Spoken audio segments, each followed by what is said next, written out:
Episodio 31.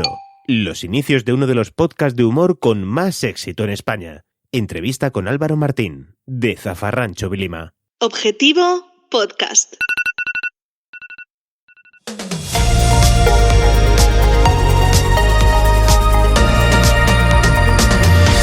Apúntate esta fecha. 22 de febrero a las 10 de la noche, hora española. Sí, 22 del 2 a las 22 horas.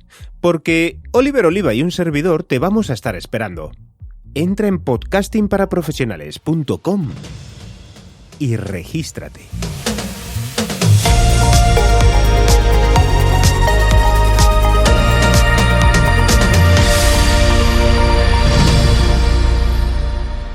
Me encuentro grabando esta breve introducción después de grabar la entrevista de hoy con Álvaro Martín. La grabo después porque es tal mi admiración por su trabajo, su tenacidad y su manera de afrontar la bella profesión de comunicar y contar historias, que si tuviera que hacerlo delante suya, me provocaría más vergüenza a mí que a él. Hoy no me vas a escuchar a mí hablar mucho. Eso es por dos motivos. El primero de ellos es que cuando tengo delante a una persona que a cada palabra que dice me está enseñando algo, todo mi cerebro se centra en aprender de esa persona. El segundo motivo es que esa persona es Álvaro Martín, creador y director de uno de los podcasts de humor con mayor éxito en España, y que alcanzó uno de sus objetivos: llevar su podcast a la radio, pero no a una cualquiera, no, sino a la cadena SER. Como ya os he contado, hoy estoy con una persona muy especial, un amigo, Álvaro Martín. Hola, Álvaro Martín, Don Vilima, ¿cómo estás? Hola, Iván, hola a toda la audiencia de Objetivo Podcast. Buenas. ¿Qué tal? ¿Cómo te va todo? ¿Cómo te va la vida? Hoy es una entrevista personal, pero que quiero que también sea divulgativa para el resto de personas que escuchan podcast y que quieren aprender a crear podcast. Y aunque no sean de humor, como es tu caso, pero de ti pueden aprender muchísimas cosas más que pueden adaptar a sus podcasts, sean de la temática que sean.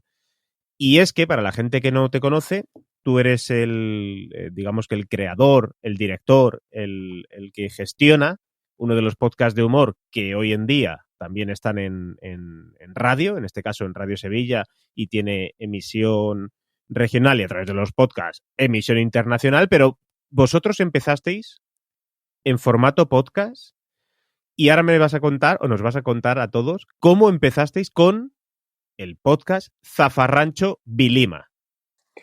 Bueno, yo lo primero que tengo que decir es que yo era un incrédulo de los podcasts. Mi proyecto empezó realmente como una radio online. Yo vengo del mundo de la información, también del entretenimiento, pero con una base de información muy fuerte, muy sólida.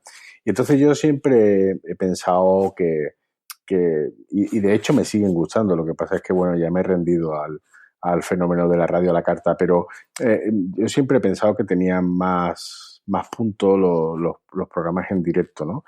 Y entonces yo monté una radio online, que primero fue una radio hiperlocal y luego fue la primera radio online local de Sevilla y de Andalucía.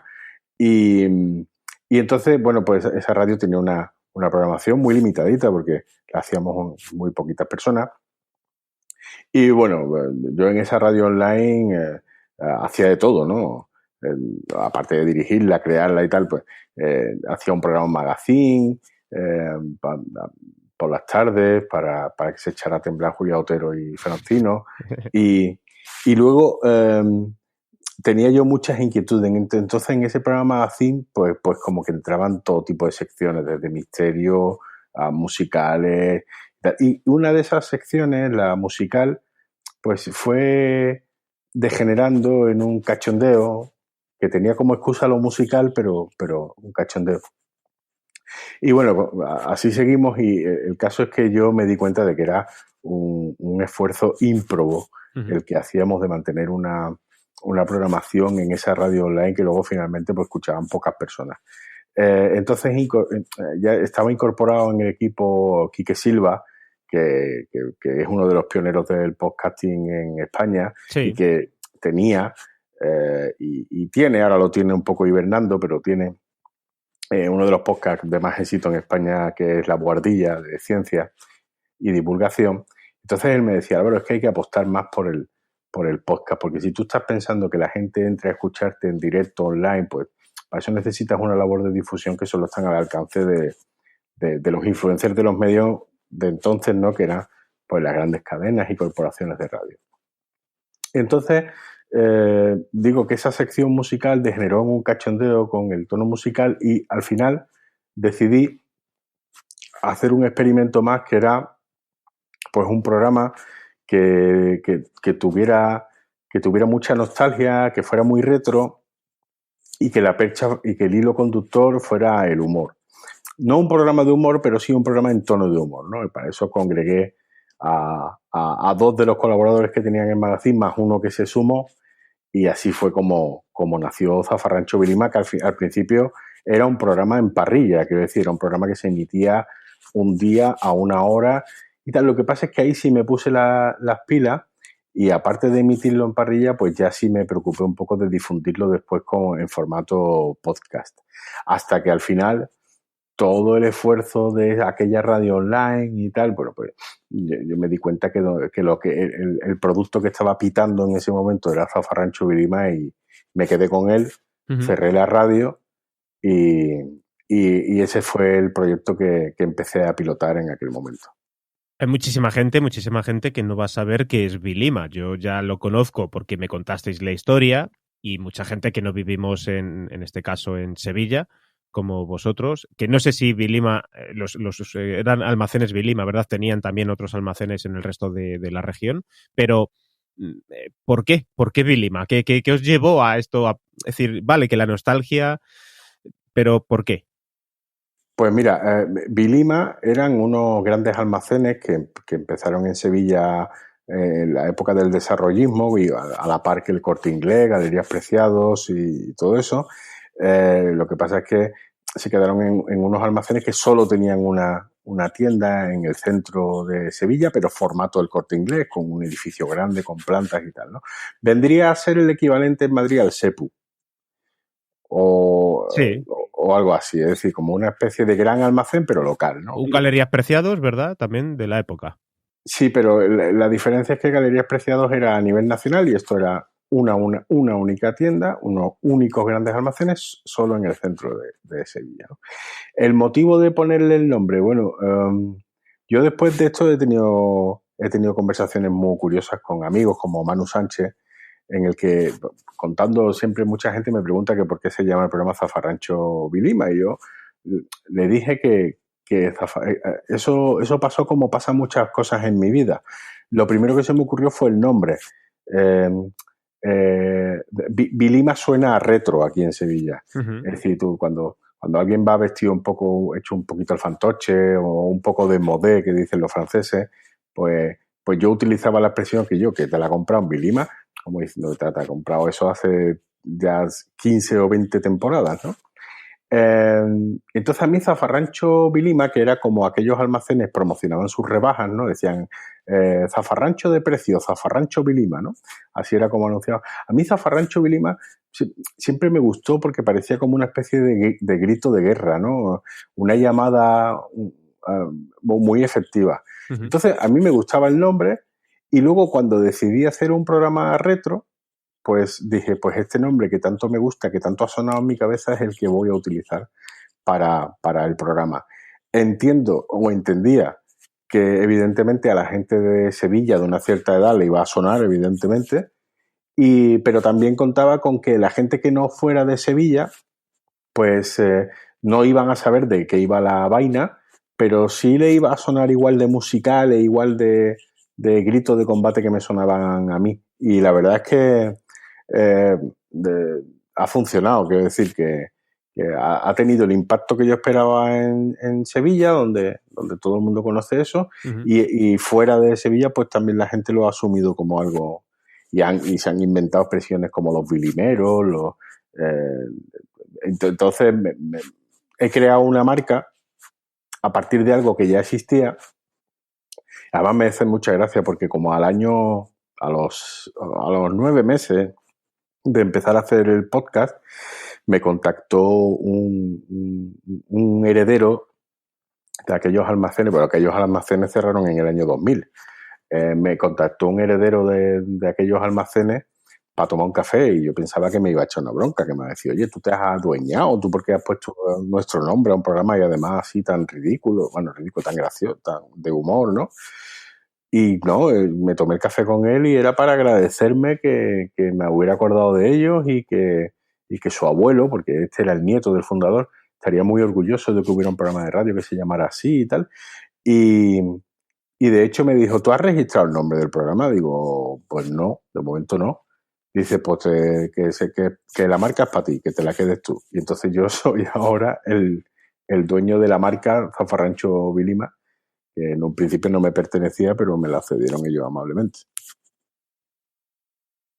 Si tuvieras que volver a empezar a crear un podcast de humor, ¿irías por la misma línea?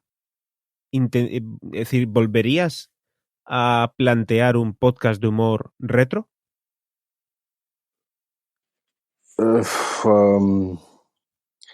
Sí, ¿O hay otras vías que te has planteado en algún momento? A ver, yo siempre digo muchas veces, lo digo medio en serio, medio en broma, que a mí me diseñaron genéticamente para el cachondeo. Quiero decir, a mí me gusta mucho el cachondeo, me gusta mucho la guasa, me gusta mucho reírme, me gusta... Somos dos, aquí estamos muy serios, pero somos dos que nos gusta la guasa, ¿eh? Claro. Entonces, a mí el humor me gusta en cualquier formato. En formato, hablamos de cosas antiguas, pues sí, hablamos de tal, sí. Me cuesta más trabajo hacer chistes con la política, porque yo la política me la tomo, verá, no es que con el humor no se pueda tomar en serio, ni mucho menos, pero que yo la política me la tomo, no te voy a decir que me la tome en serio, porque ya te digo que la política, aunque se toque con humor, se puede estar tratando un tema serio, sino que yo soy muy trágico con la política, ¿no? Me lo tomo muy a pecho, no me dan ganas de hacer humor con la política.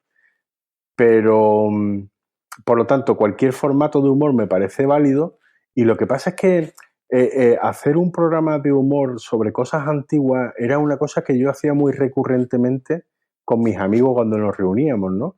Porque dice Woody Allen que la fórmula de la comedia es tragedia más distancia. Y esa distancia puede ser tanto física como temporal. Y te pongo un ejemplo, ¿no? Es decir, nosotros podríamos hacer ahora un chiste muy gracioso sobre, pues qué te digo yo, sobre los que murieron en la invasión francesa del siglo XIX. Pero claro, si tú eso lo haces 2 semanas después del 2 de mayo, no se ríe ni su puta madre. ¿Me entiendes? Te dicen que yo te has pasado, sí. ¿Sabes? Pero claro, es que han pasado de aquello más de 200 años, entonces tú ya te puedes permitir el lujo de decir, ay, y el que lo fusilaron que estaría comiendo el hombre un bocata, cualquier cosa de esa, ¿no? Y nadie te va a venir a decirte, oiga, ¿se está usted metiendo con mi bisabuelo? ¿Sabes? No saldrían ofendiditos de ahí.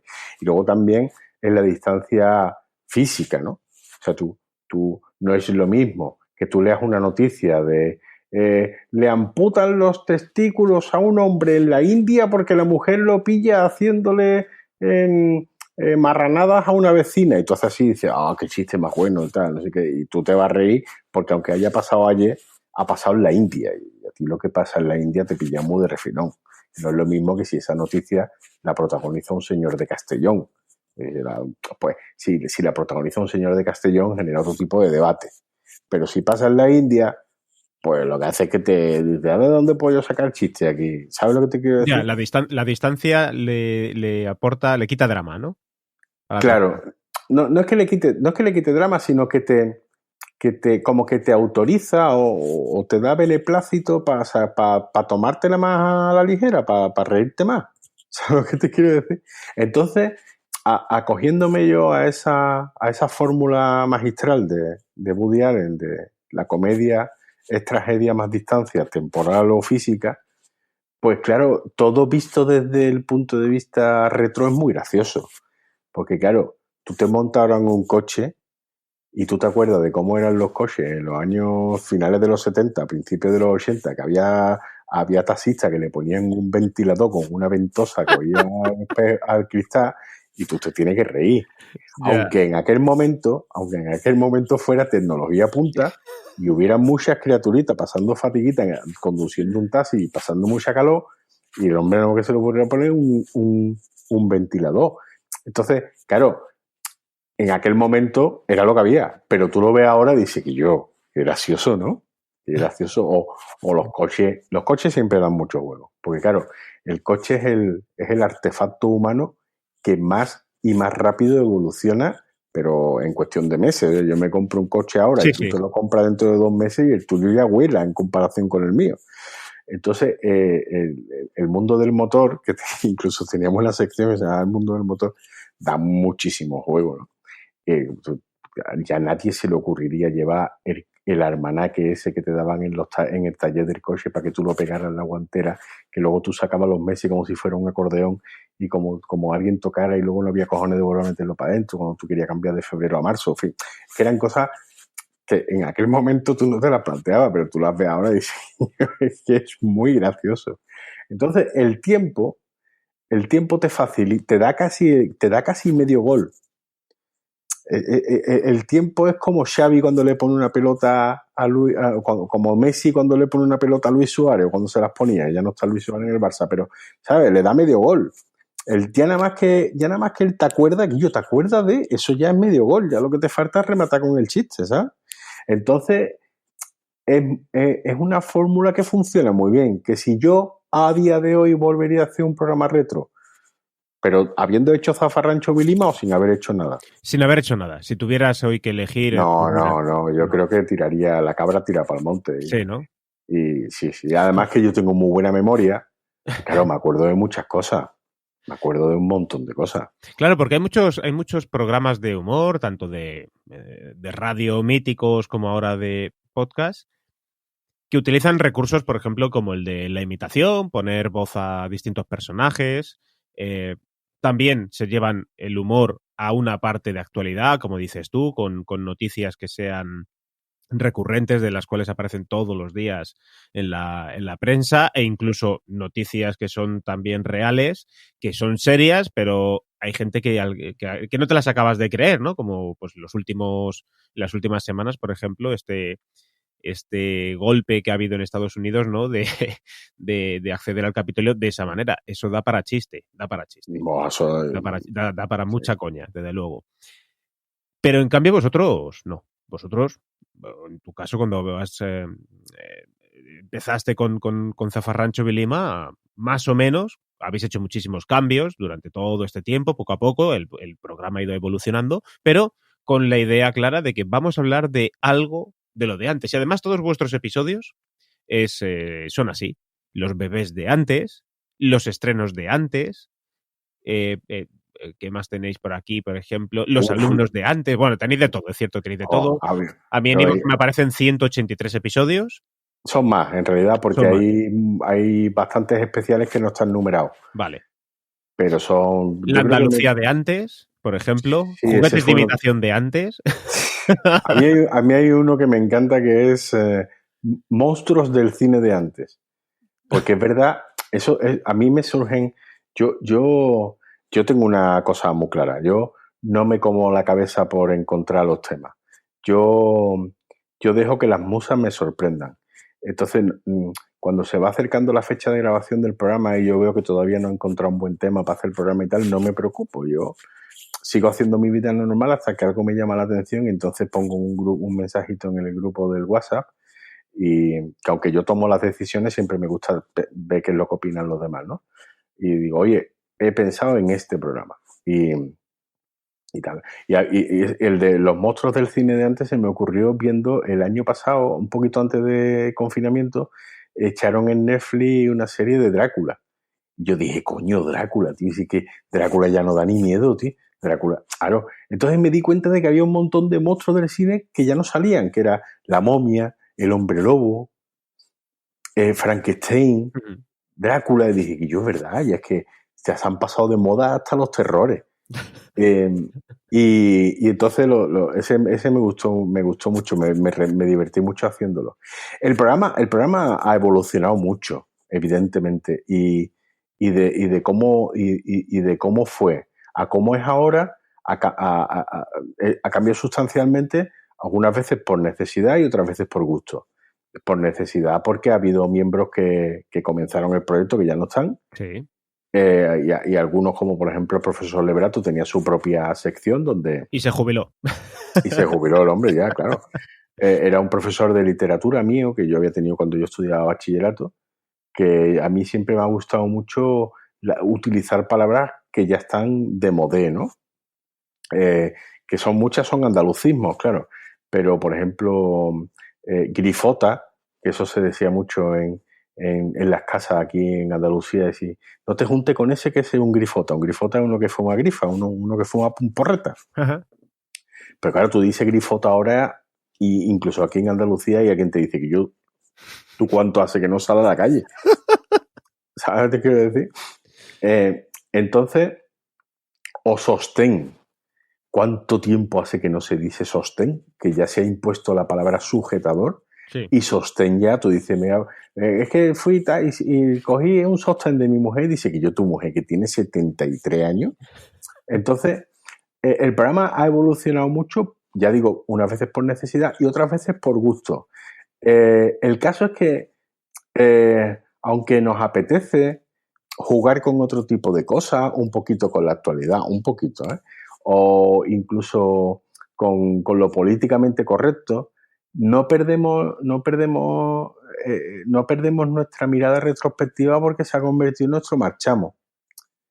Es como la página Yo fui a EGB. Pues seguramente en Yo fui a EGB ya podremos encontrar otras cosas que no fueran los Juegos Reunidos Hyper y tal. Pero el marchamo de esa página pues será siempre recordarte cómo era la vida entonces para nosotros, y mientras Zafarrancho Vilima sea Zafarrancho Vilima, porque yo no descarto hacer otro tipo de cosas, pero mientras que Zafarrancho Vilima sea Zafarrancho Vilima, pues nosotros vamos a tener esa marca indeleble que es el tratar las cosas antiguas, ¿no? ¿Cómo se gestiona?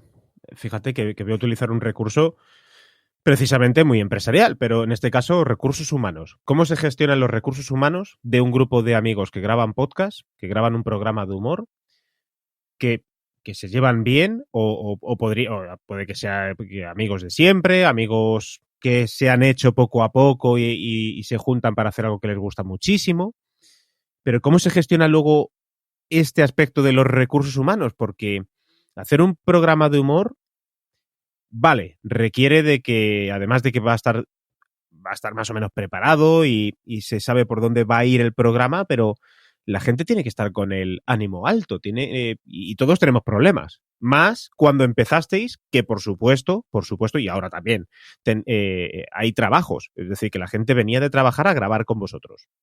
Y venían, y tú mismo, cansado en ocasiones.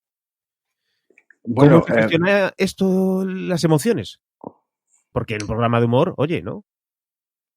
Yo te tengo que reconocer, Iván, que la gestión de los recursos humanos es lo que más trabajo me ha costado del proyecto. Uh-huh. Porque no porque yo no tuviera experiencia dirigiendo a un grupo humano, llevo haciendo televisión desde hace muchísimo tiempo, y la gestión de los recursos humanos en este caso ha sido muy difícil porque cuando tú diriges un grupo humano dentro de una corporación empresarial, uh-huh, pues no hay muchas dudas. Todo el mundo sabe que ese es el trabajo y ya está, se cobra por hacer ese trabajo. Y si tú no quieres que tu sueldo peligre, tú haces tu trabajo o intentas hacerlo lo mejor posible. Pero cuando estamos hablando de voluntarismo, cuando estamos haciendo una cosa porque nos apetece... Por gusto, por placer. Claro, que no era mi caso, ¿eh? Ya. En mi caso yo siempre Zafarrancho Vilima lo vi como una actividad profesional. Pero claro, yo era el único profesional de los medios de comunicación de aquel grupo. Entonces, el problema está en que cuando es por amor al arte, pues no se puede exigir nada. Es decir, oye, grabamos cuando podamos, oye, esto lo hacemos si podemos. Uh-huh. Pero claro, eso dentro de mi filosofía de lo que es un producto ya terminado, un producto de consumo, no entra mucho. Entonces, al final de cuentas, el que se cargaba de trabajo era yo, porque yo lo que no quería en ningún momento era que alguien se aburriera o que yo le pidiera a alguien cosas que no pudiera o no quisiera hacer. Entonces, al final de cuentas, todo fluía bien, porque yo cedía mucho a la hora de no preocuparos que vamos a hacer esto, pero no preocuparos que me encargo yo, como diciendo, yo quiero que vengáis a grabar y que os lo paséis bien. Uh-huh. Y ya está, porque en el momento en el que no se lo vayan a pasar bien, van a encontrar cualquier excusa para no venir. Claro. Y será cualquier excusa, tengo que llevar el gato al veterinario o se me ha caído una uña. Entonces, eso estuvo bien hasta que dimos el salto a la radio. Uh-huh. Ahora te preguntaré sobre eso, sí. Bueno, pues no, pues eso. Y que a mí la gestión de los recursos humanos, pues es lo que más trabajo me ha costado en todo esto y bueno. También disgustos, entiendo. Claro. Porque además hay algo que esta pregunta viene a colación porque cuando para la gente que escucha Objetivo Podcast suele ser gente que le gusta el podcast y que quiere aprender a crear un podcast o que está pensando en crear un podcast, ¿no? Y cuando yo doy alguna clase, alguna formación en las escuelas o la gente que me contrata, les digo, pensad muy bien si queréis hacer un podcast solos o un podcast en equipo. Porque si hacéis un podcast en equipo y hacéis un programa en equipo, todo el mundo tiene que remar. De lo contrario, vosotros o vosotras, que sois las personas que habéis tenido la idea, vais a tener que remar un poco más y tenéis que estar dispuestos a que el resto no tenga por qué remar y vosotros vais a tener que seguir y seguir y seguir. Y no todo el mundo está dispuesto a aceptar esas condiciones y después pueden ocurrir malentendidos o discusiones con personas a las cuales quieres. Entonces, mira, yo hay una ilustración que vi no sé dónde, que me aferro a ella siempre como un bote salvavidas porque es un poco mi filosofía de trabajo y también lo que yo aspiro a hacer, ¿no? Y es el de una ilustración que destacaba la diferencia entre un jefe y un líder, ¿no? Y entonces se veía a un montón de gente tirando de una piedra de estas, de un sillar para una pirámide, y un tío encima de la piedra pegando latigazos a la gente para que la gente tirara de la piedra, ¿no? Y ponía, esto es un jefe. Y luego otra ilustración igual, que era un montón de gente tirando de una piedra, pero el sujeto en cuestión era el primero que estaba tirando de la piedra, dirigiendo hacia donde iba la piedra, pero tirando también. Y pone, esto es un líder. Tú no te ganas el respeto de nadie si tú no demuestras que sabes hacer las cosas uh-huh. y que estás dispuesto a pringarte y a remangarte para llevar ese proyecto a buen puerto. Si tú esperas que la gente haga su trabajo mientras tú te estás tomando una cerveza, ese proyecto no va a ir a ningún lado. A la gente hay que animarla a hacer las cosas, y esa forma de animar a la gente para hacer las cosas es que te vean que tú eres el primero que las hace. Es mi opinión sobre esto. Entonces, en ese sentido, nosotros nunca tuvimos un conflicto porque a mí nunca nadie me pudo decir, es que tú te estás tocando los huevos y nosotros estamos aquí y... No, en absoluto. O sea, quiero decir, yo llegaba muchas veces muy cansado porque tenía que compaginar mi trabajo como guionista de televisión con luego las grabaciones, con luego la edición, con luego colgarlo, publicarlo en redes, en fin, todo lo que conlleva hacer un podcast, ¿no? Pero yo no se lo delegaba nunca a nadie que no me lo pidiera o que no lo quisiera hacer. Lo hacía yo y tan contento. Claro, eso hizo que en ningún momento se cuestionara que el proyecto lo lideraba y lo dirigía yo. Entonces, por esa parte, no tuve problema, ya te digo, por lo menos hasta que llegamos a la radio. Que ya luego viene el periodo de la radio en el que se añaden otras complicaciones, porque claro, cuando tú haces un podcast por el amor al arte, todo es amor al arte. Ya. Pero cuando se convierte en un compromiso profesional, Una obligación, claro. pues aparecen otros problemas. A vosotros os vino la oportunidad después de... ¿Cuándo fue? Después de... A los 3 años, quizás. A los 3 años, ¿no? De tener Zafarrancho Vilima, más o menos. El primer programa de Zafarrancho Vilima se publicó el 1 de enero de 2016 y nosotros desembarcamos en Radio Sevilla Cadena SER el 4 de febrero de 2019. O sea que sí, 3 años. Sí. 3 añitos después de trabajar con Zafarrancho Vilima, de trabajar, me refiero, de trabajar el proyecto, de, en tu caso, buscar ese objetivo que era poder alcanzar un gran medio y si en un caso dado de que no viniera un gran medio, pero que tú sí querías un gran medio, a ti te ponía cachondo, por decirlo de algún modo, y te sigue poniendo cachondo y te gusta, algún modo de financiación que te pudiera permitir financiar e incluso llegar hasta poder vivir de lo que a ti te apasiona, que es la comunicación. Y aparece Radio Sevilla. Joder, estamos hablando de una de las radios más importantes del país, que además... Creo que en Radio Sevilla el indicativo es EAJ5, o sea que es la quinta emisora. En antigüedad del grupo. Cadena SER, horario bastante bueno, ¿para qué no nos vamos a engañar? Sí, sí. ¿Cómo viene todo esto? Porque en Cadena SER, programas de humor, es cierto que estaba la Cámara de los Balones, o estaba la Cámara de los Balones, sigue estando, ¿verdad? La Cámara de los Sigue estando, sí. Sigue estando, sí. Es que siempre la escucho en podcast y entonces ya. Claro, tenemos el programa de Broncano, Ignatius y Keke, y no hay mucho más programa de humor. Y tú quieres saber cómo llega eso, ¿no? Eso es. ¿Cómo llega? Porque, bueno, joder, para vosotros sería una alegría enorme. Y para ti más. Yo lo primero que te tengo que decir, Iván, es que si yo tuviera que repetir uno por uno todos los pasos que yo di hasta que terminamos en Radio Sevilla Cadena SER, yo no sería capaz de repetirlos. No. Eso se hace una vez en la vida y ya, ¿no? No, y sobre todo porque yo creo que... Porque yo tengo una máxima en mi vida que es andar y hacer cosas. Y muchas veces no reparo ni en lo que hago, pero sé que tengo que hacer cosas. Yo no me puedo estar quieto, no puedo estar parado, ¿no? Uh-huh. No. Este ratito de charla que llevamos creo que es el tiempo más largo que llevo yo en el sofá de mi casa. O sea que no te lo digo todo. Y entonces, mira, te voy a responder a esa pregunta. ¿Cómo llegó lo de Radio Sevilla? Sorpresivamente. Llegó sorpresivamente, porque yo lo último que esperaba... O sea, mira, te lo voy a decir claramente. Yo soy guionista y creativo de televisión. Uh-huh. Entonces yo lo que esperaba que pasara con Zafarrancho Vilima era abrirme un escaparate y que alguien dijera, hostia, este tío creando es bueno, este tío haciendo humor es bueno, haciendo guiones es bueno, pues lo contratamos para hacer algo, ¿sabes? Eso era lo que yo pensaba que iba a pasar. Por ahí no llegó nada.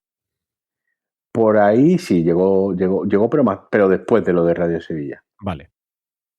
Entonces, yo lo último que esperaba era que el director de Cadena SER Andalucía, Antonio Yelamo, me dijera que había escuchado el programa, que le gustaba, que era un pelotazo y que lo quería tener en la radio. Porque, para empezar, yo vivo en Sevilla.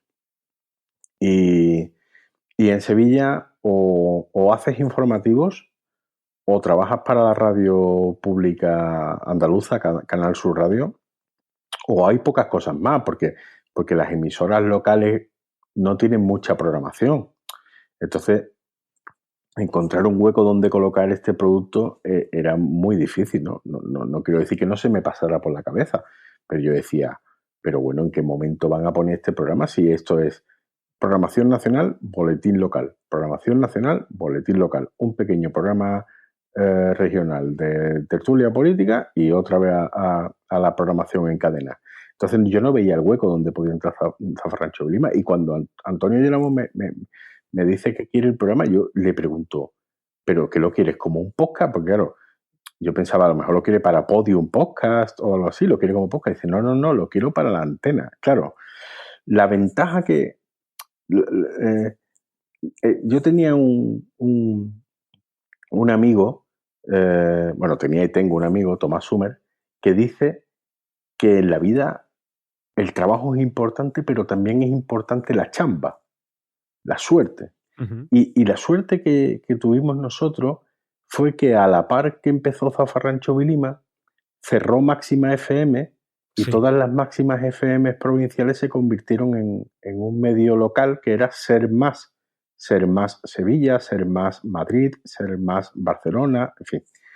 Entonces, coincide en el tiempo la explosión de Zafarrancho Vilima con la creación de Ser Más y me dice, no, esto es para Ser Más Sevilla. Y digo, pues estupendo, vamos allá. Y lo primero que yo le digo es, digo, tú has escuchado el programa, ¿no? Dice, sí.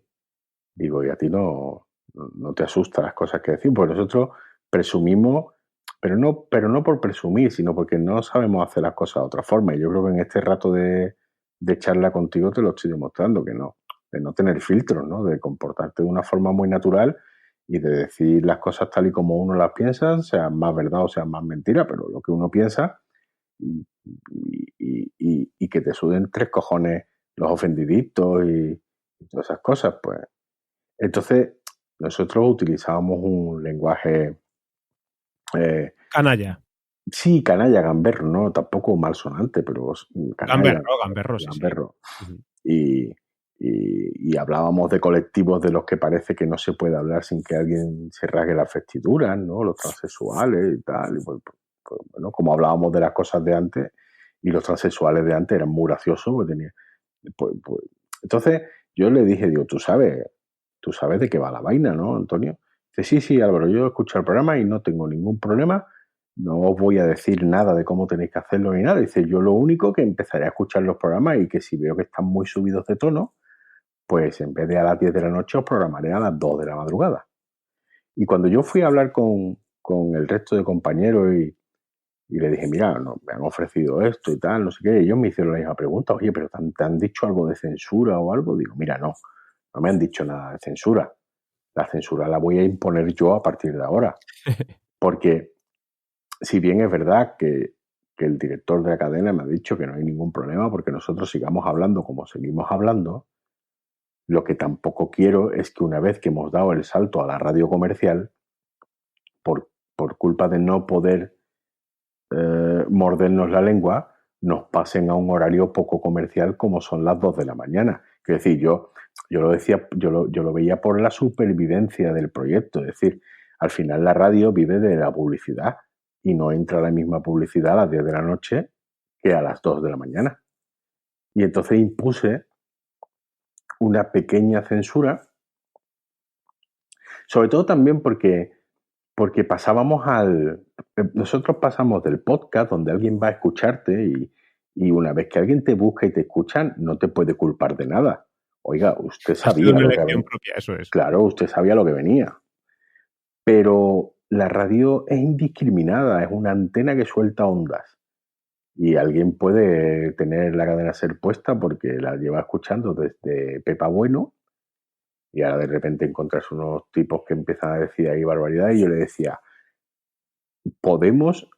yo creo que podemos seguir manteniendo nuestro lenguaje gamberro y eso, pero no de inicio, porque la gente es tolerante. Si, por ejemplo, no sé, estoy hablando de grandes crack del humor, ¿no? Ignatius, Sí. Bueno, Manu Sánchez, Ignatius, Javier Cansado. Esos son gente conocida, a esa gente tú ya le toleras ciertas cosas, pero a unos desconocidos no. Ya. Entonces yo le decía, es mejor no entrar como un elefante en una cacharrería, nos vamos haciendo poquito a poco conocidos y una vez que la gente nos empieza a conocer y tal, pues ya nos vamos despelotando un poco, ¿no? Yo siempre ponía el mismo ejemplo, Iván.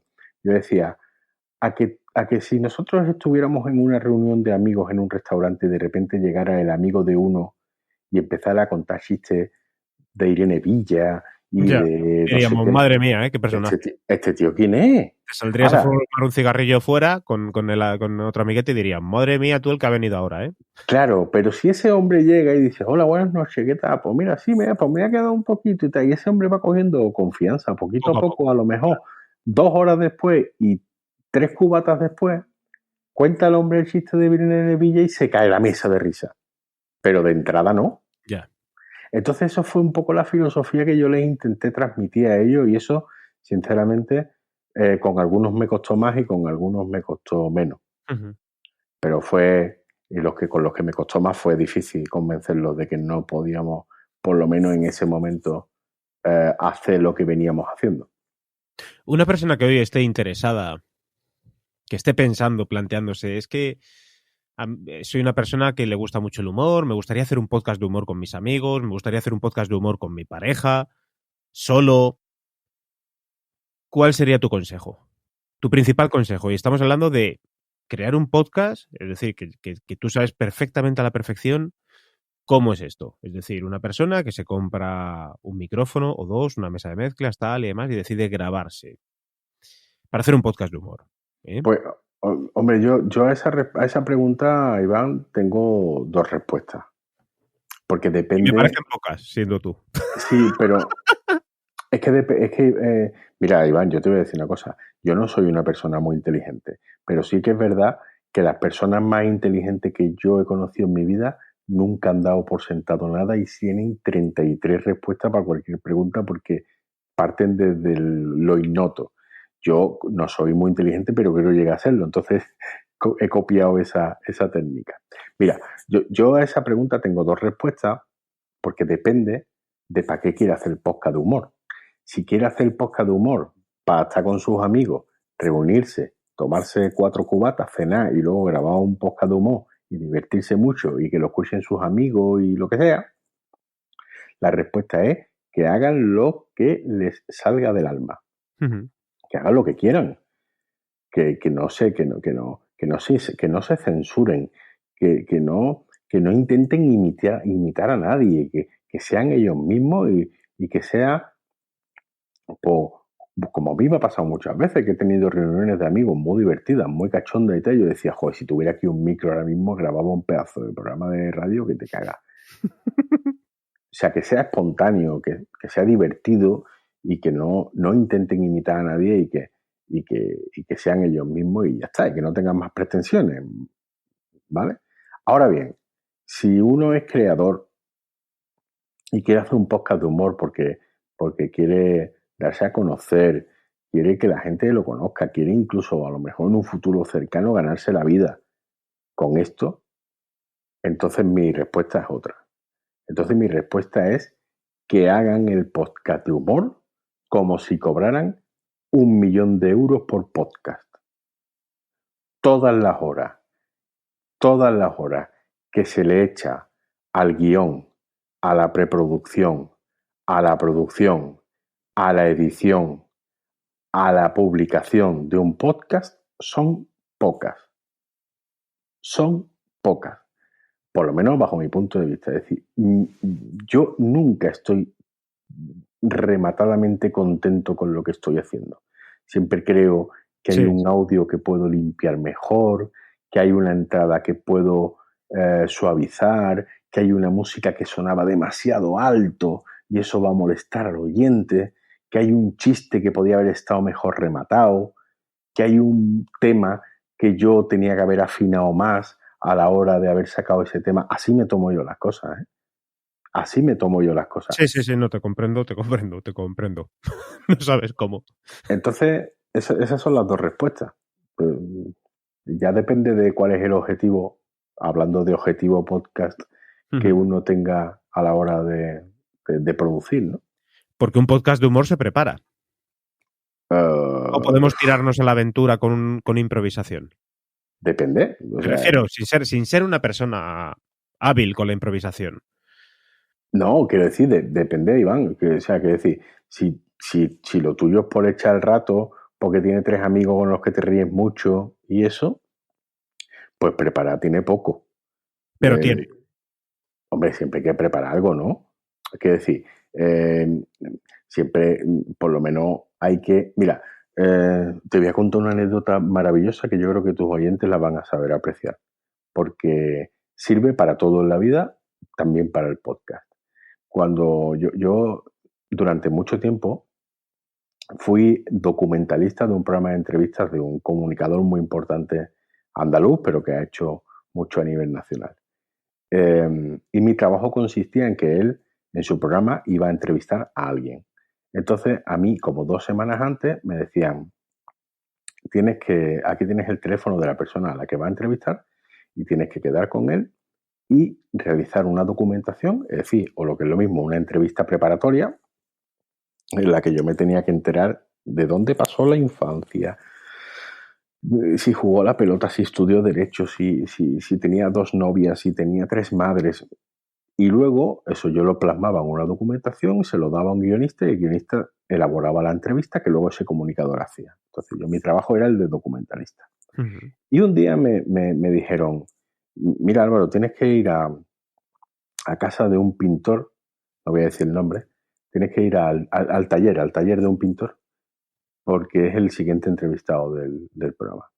Digo, venga, vale, estupendo. Entonces cojo, lo llamo, oiga, que tengo que quedar con usted para hacer la entrevista. Sí, pásese usted por el taller mío. Me da la dirección, me dice una hora y a esa hora me presento yo en el taller. Y recuerdo que aquello fue como 2 o 3 meses después del atentado de las Torres Gemelas del 11S del 2001. Y entonces vi que el hombre tenía medio esbozado un cuadro de las Torres Gemelas así cayéndose y tal, no sé qué. Y me dice el hombre, dice, perdone, pero es que este cuadro no me ha dado tiempo a taparlo. Pues yo le rogaría, por favor, que usted no dijera nada de este cuadro que yo estoy pintando. Y le dije, no se preocupe, que puede usted contar con toda mi confidencialidad, no voy a contar nada. Y me dice el hombre, es que ¿sabe usted lo que pasa? Que lo más difícil de conseguir para un artista es el tema del que hablar. Ya. Yeah. Una vez que tú encuentras el tema del que hablar, solo tienes que expresarte. Que eso es lo que te viene dado por la técnica, por el aprendizaje, pero la inspiración o sea, tú imagínate un pintor con una técnica depuradísima, un pintor que cobra cuadros a millones de euros. Y dice el tío, si yo sé pintar de puta madre, si yo mezclo los colores como Dios, si yo manejo el tenebrismo como Zurbarán, ¿pero qué carajo pinto? Pues en el podcast, en la televisión, en la escritura, en todas las manifestaciones comunicativas, hay que tener un leitmotiv y hay que tener un ¿de qué coño hablamos? Una vez que encontremos el tema de qué hablamos, ya nos hacemos 15 chistes, nos escribimos 30 guiones o lo dejamos a la improvisación, pero hay que encontrar un tema. Y eso es lo complicado. Y el caso es que estímulos nunca faltan, Iván, porque vemos la tele, pasan noticias, pero hay que encontrar la forma de abordar esos temas. Mira, el otro día grabamos nosotros un programa y fue a los 3 días del asalto al Capitolio por parte de los trampistas. Y eso había muchas formas de abordarlo. Unos dijeron que parecía que había llegado el carnaval, otros dijeron que tal.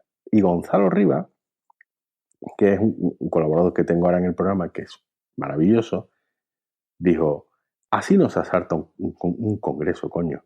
Así nos asalta un congreso. Estos americanos no tienen ni puta idea. Igualito que nosotros, que asaltamos los congresos uniformados, con nuestras camisas planchadas, con nuestros ticonios, nuestros bigotes afeitados. ¿Tú te crees un tío asaltando el Capitolio con el pecho descubierto? Es que estos americanos no saben. Me hizo muchísima gracia porque el tío abordó el tema del asalto al Capitolio comparándolo con el 23F. Uh-huh. Y me pareció de chapo. Entonces, algo hay que preparar, aunque sea por lo menos el tema del que hablar. Porque si no se convierte en una cosa que no te lleva a ninguna parte. ¿Y cómo se prepara? Elaborando una tesis. No. ¿Cómo se prepara, por ejemplo, un programa de humor con lo que está viviendo la gente?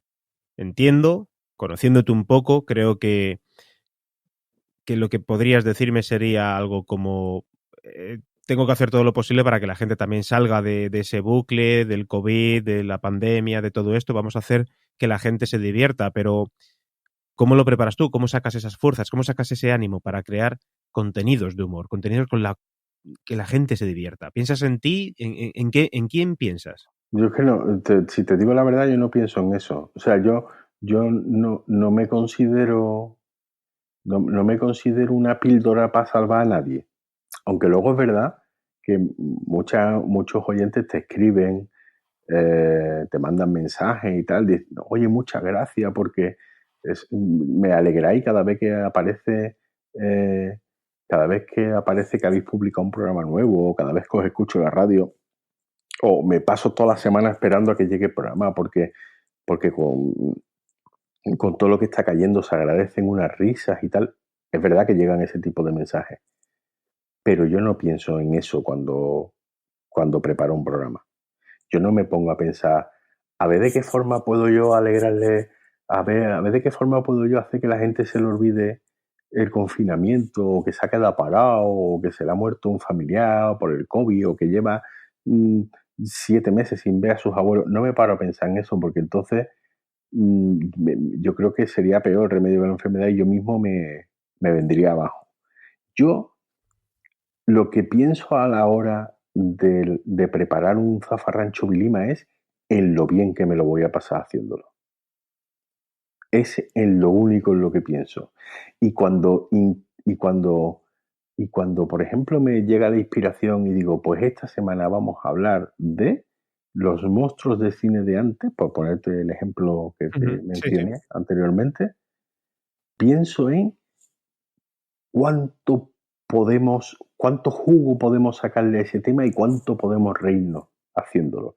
Incluso me imagino que puede decir Gonzalo, o que puede decir Quique, o que puede decir Patrick, me lo imagino, los oriento, oye, pues yo creo que tú lo puedes abordar por aquí porque tú tienes arte con esto. Es lo único en lo que pienso, ¿eh? Pero no te lo estoy haciendo como una estrategia de venta ni de marketing. Yo, cuando preparo un zafarrancho vilima, estoy deseando que llegue el día de la grabación y deshuevarme de risa. Es lo único que quiero. Y es lo único en lo que pienso. Que luego tiene el maravilloso efecto colateral de que tú te la has pasado del carajo y luego, por efecto dominó, se la ha pasado del carajo un montón de miles de personas. Ole, bravo, por eso me pagan. Pero lo primero, yo en ese sentido soy muy egoísta. Yo pienso en mí.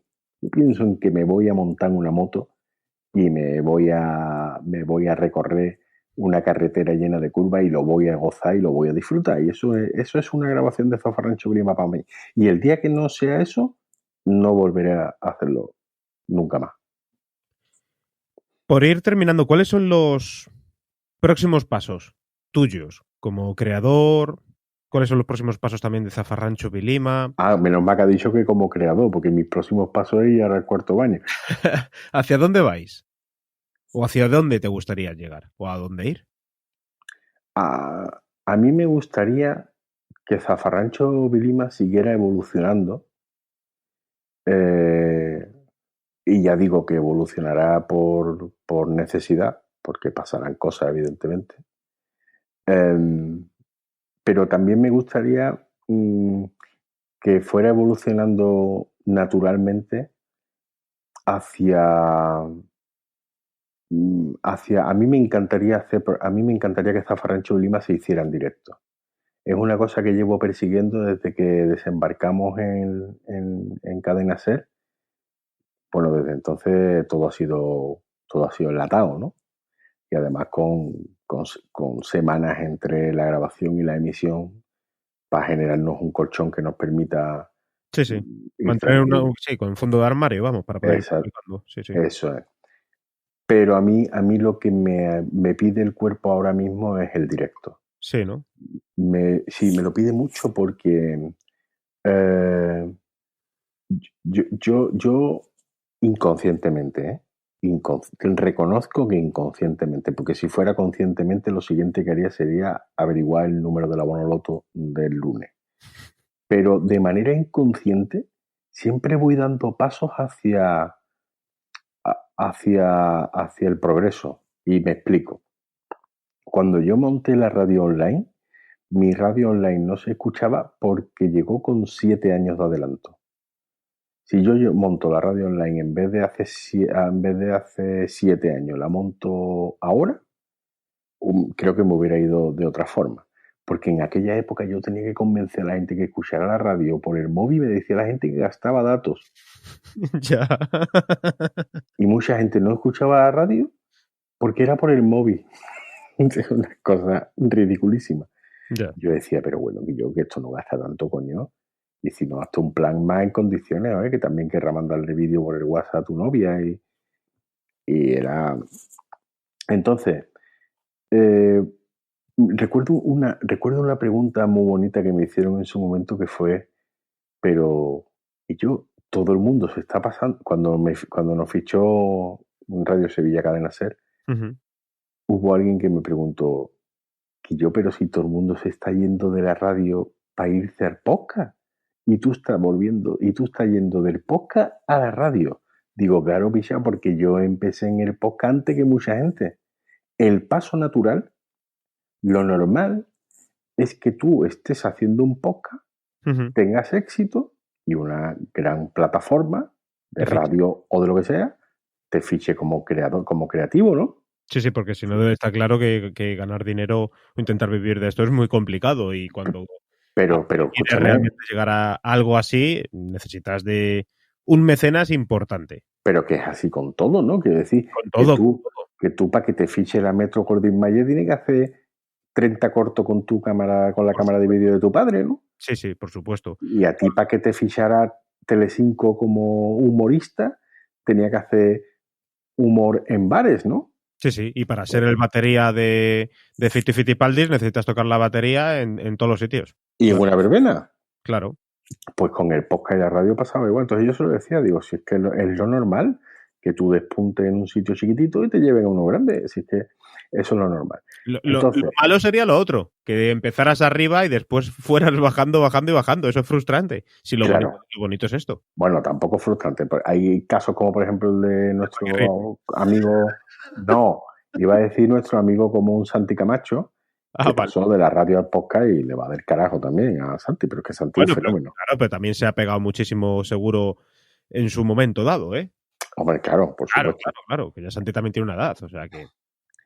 Entonces, y esto es el scoop que os voy a dejar aquí en la entrevista, el futuro está en el directo. Cuando todo el mundo defiende, esta es mi teoría, cualquiera me la puede rebatir y seguramente me la rebata hasta con razón, pero cuando todo el mundo defiende que es verdad, es que es mejor ver Netflix, que tú puedes ver la película a la hora que tú quieras, que esperar que te la ponga Telecinco a las 10:07 de la noche. Porque yo a lo mejor a las 10:07 de la noche estoy haciendo otra cosa y no puedo ver la película, pero si la pongo en Netflix la puedo ver en el momento en el que yo quiera. Es verdad. Pero eso es totalmente antinatural.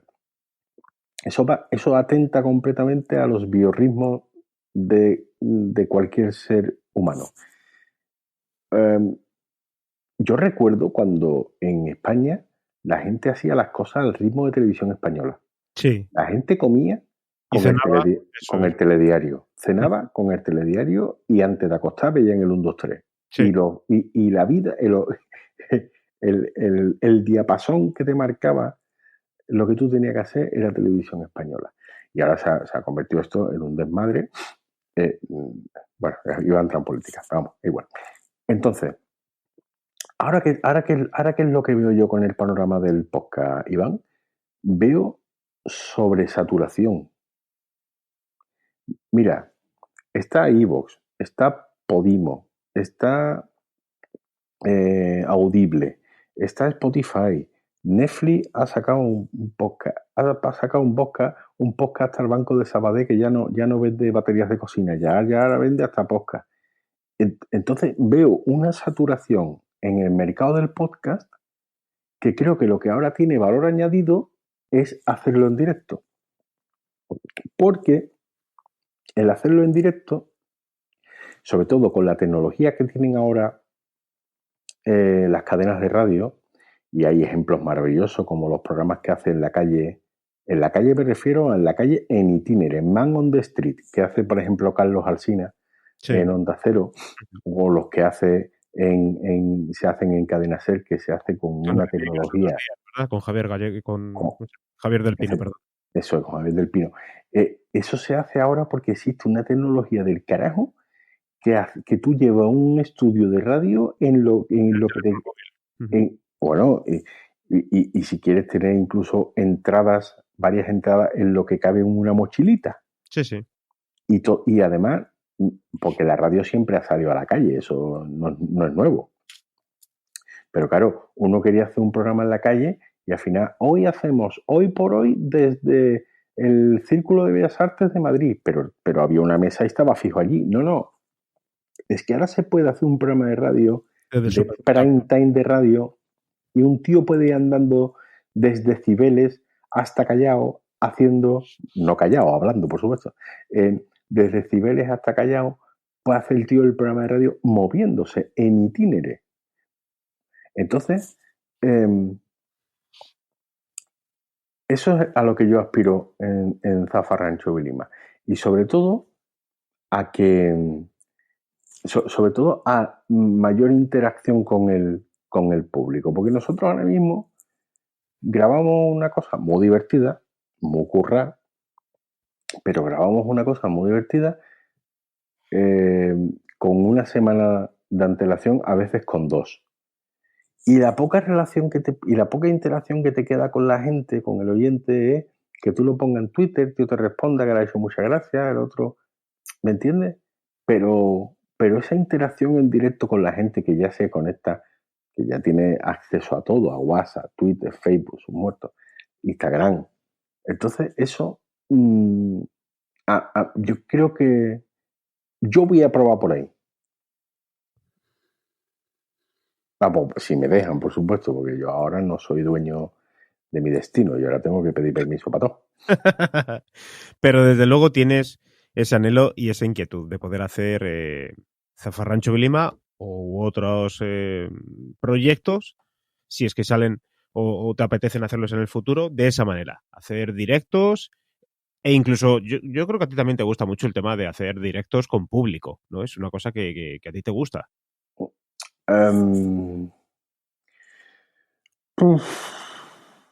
Digamos que en Zafarrancho Vilima espérate, voy a reformularlo.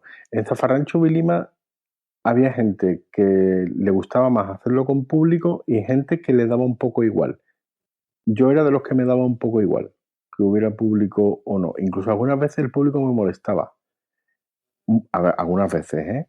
Y no porque me molestaran ellos, no porque la gente me entorpeciera sino que me distraía algunas veces el público. Estaba yo más pendiente de si el chiste había caído bien en el público que si el chiste había caído bien en la mesa, ¿sabes? Sin embargo, había integrantes del programa que se sentían más cómodos y se crecían más con el público. Uh-huh. A mí me resulta un poco... A mí me gusta el té con té. Perdón, el té con té. El té con té será otra cosa, será Orniman. Pero a mí me gusta el té con té. A mí me apetece mucho. Yo además he sido muchos años reportero de televisión, he hecho reporterismo algunas veces más serio, otras veces más de payaso. Uh-huh. Y a mí me gusta eso de abordar a la gente por la calle y echar un buen rato y sin ofenderla, por supuesto, no es lo que hacía Cárdenas, no, sino de buen rollo. Pero eso me apetece, es que, no sé, es una cosa, además, pero escúchame, Iván, que solo llevo yo pensando desde el día siguiente que nos fichó la cadena SER, ¿eh? Dije, hostia, por fin vamos a poder hacer un programa en directo. Y de momento no. De momento no. Bueno. No está terciando. Ya veremos, ojalá, que venga. Oye, que nunca se sabe, si no, pues habrá que presionar desde el lado de los patrocinadores, que a ellos, yo creo que a ellos también les apetecerá. Y cada vez tenemos más, que eso es lo que yo no me explico. Eso yo tampoco me lo explico, ¿eh? Pero escúchame, que bueno, aparte de nuestro patrocinador que lleva con nosotros ya un viaje de tiempo, que es Flor de Utrera, sí. Joder, tenemos ya Cruz Campo, Calzado Fernández, o sea, tenemos ahí ya un nivelón. Sí, sí. Que yo no sé muchas veces quién le da más publicidad a quién, si nosotros a Cruzcampo o Cruzcampo a nosotros. Pero bueno, están pagando, ¿verdad? Bueno, me alegra mucho haber mantenido esta conversación contigo. Espero que la gente haya conocido un poquito más acerca de tu proyecto de Zafarrancho de Lima para aquellas personas que no lo conocían y sobre todo que hayan sacado en claro que crear un podcast de humor pues requiere de mucho trabajo. Creo que al final es una de las conclusiones a las cuales nos has llevado, que hacer un podcast de humor es sí, mucho jiji, mucho jaja, pero al final no requiere de mucho esfuerzo. Al final todo lo que uno quiere hacer bien requiere de mucho trabajo, da igual que sea humor o sea crónica negra, ¿no? Al final todo lo que uno quiere que salga bien tiene que tener mucho trabajo o contratar a mucha gente que trabaje por ti, pero como no es el caso, pues lo tengo que trabajar yo. Pero sí, trabajo, pero cuidado, dicen que trabajo viene de tortura, del griego creo que era, o de un idioma ya muerto. Bueno, no, el griego no está muerto, pero vamos, el griego clásico sí. De que trabajo viene de tortura. Y yo es que ahora mismo firmaría yo morirme haciendo Zafarrancho de Lima, ¿eh? Pues yo no tengo la sensación de estar torturado.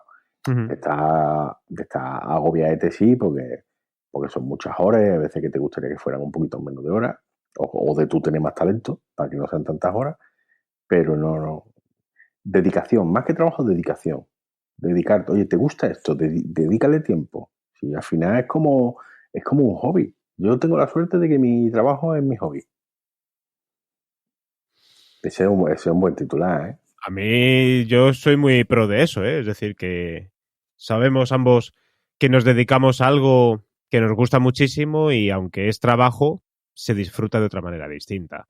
O yo al menos lo veo así. Pues mira, la gente esto lo estará escuchando muy prontito por la mañana o realmente cuando quieran, pero se publica a las 9 de la mañana, los domingos. ¿Y esto cuándo sale? ¿Sale? ¿Quieres saludar a alguien? ¿Quieres saludar a alguien? Esa era una pregunta que me hacían a mí cuando yo hacía reporterismo en la tele local de aquí. ¿Esto cuándo sale? Pero son las 11:30 de la noche y estamos haciendo esto realmente porque de un domingo, estamos grabando esto un domingo a las 11:30 de la noche y yo me tengo que levantar a las 5 de la mañana, pero no tengo problema, prefiero pasarlo mal mañana porque me lo estoy pasando muy bien ahora. Claro, bueno, y además a esto le tiene que quitar ahora media hora. Tú me dijiste que esto tenía que durar media hora, ¿no? Sí. Tengo que filtrarlo, pero ya nos conocemos. Por eso te he dicho media hora, porque si te digo una hora, nos vamos a 2. Me alegro mucho de escucharte, Álvaro, que vaya todo genial. Espero y deseo poder verte lo antes posible, que vaya genial a todo el proyecto de Zafarrancho de Lima, a los compañeros. A Quique Silva, dale un abrazo de mi parte cuando le veas, trasládaselo. Y espero que podamos, como te digo, volver a vernos dentro de poquito. Venga, espero que sea así y si no, por lo menos siempre podemos escucharnos.